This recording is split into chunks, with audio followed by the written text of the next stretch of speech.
Udaberri heldu da eta Etxebarriko udalak hainbat ekintza antolatu ditu. Horien artean euskarazko liburu eta disko azokaren 15. edizioa dugu. Maiatzaren 19 eta 20 udaletxeko plazan ospatuko da.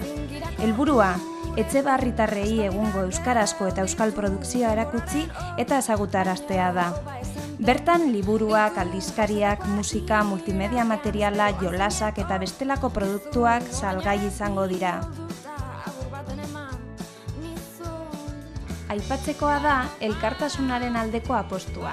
Izan ere, Pasaportes para Siria ekimenean, Tengo mucha suerte izeneko umentzako ipuin sorta salgai jarriko da, non errefusiatu siriarren egoera erarakargarri eta arras batean azaltzen den. Bildutako dirua Atenaseko City Plaza hotelean dauden 400 errefusiatuak laguntzeko bideratuko da. Azoka ekimenaren ardatza bada ere, ekintza osagarriak burutuko dira. Esate baterako, Sustarluze 2017 lehiaketaren finala, 5. edizioa, frontoian ospatu dena. Sustarluze jatorria, nik uste 2003 urtean hasi zen, proiektua berez bazan eskubaldeko euskara, ohiturak eta ondare kulturala berreskuratzea edo gutxienez ez galtzea, ez? Orduan, 2003an sortuta, herria jontziran batzen, eta Etxebarrin idaki dela 2006an proiektura igo gintzen, eta handik aurrera, atera esan dira, zenbait liburu eskaz, zenbait material irakurtzeko, disketan, CD-etan, berreskuratzeko geure antzinako euskalki, ohiturak eta halako gaizak, ez?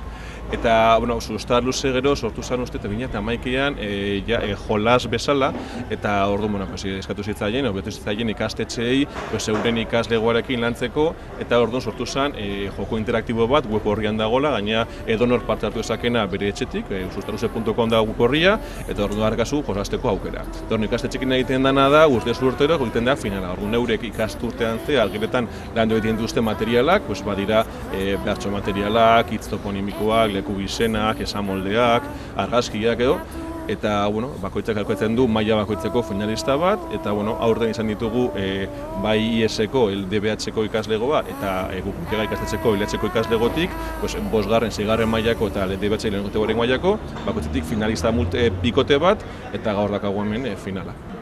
Egia esateko nik uste euskararekin dauzen gauzak mantentzea zaila zaigula gehien bat ez bagera normalkuntzari buruzari. Jende guztia euskara gauzatzen denean euskara munduan beti etortzen zaigu burura euskara batua, euskara nolabait ere instituzionala edo akademikoa, baina egia da kalean, herrian eta Euskal Herriko puntu askotan badagoela ez horren normalizatua dauden zenbait hitz, zenbait esamolde, eta nik uste horiek mantentzea zaila dela, denen geroz eta teto gauzelako ez bakarrik gazteleraz, baizik eta baita ere euskara normalizatu horretaz. Ikusten dute beti euskara gauza hizkuntza akademiko arloetan mugitzeko eta lan. Eta horrela ikusten dute be euskara izan daitekeela ludikoa eta ondo pasatzeko. Ikasleen iritzia kontuan harturik asko gustatu zaie, eta oso pozitzaitzi dira ona, gero zelan ateratzen den, nahiko implikatu ikusi dut ikasleak eta gustora egon direla, gauza berri bat izan da jentzat eta oso. Denek hartu dute parte, beraz, oso positibo.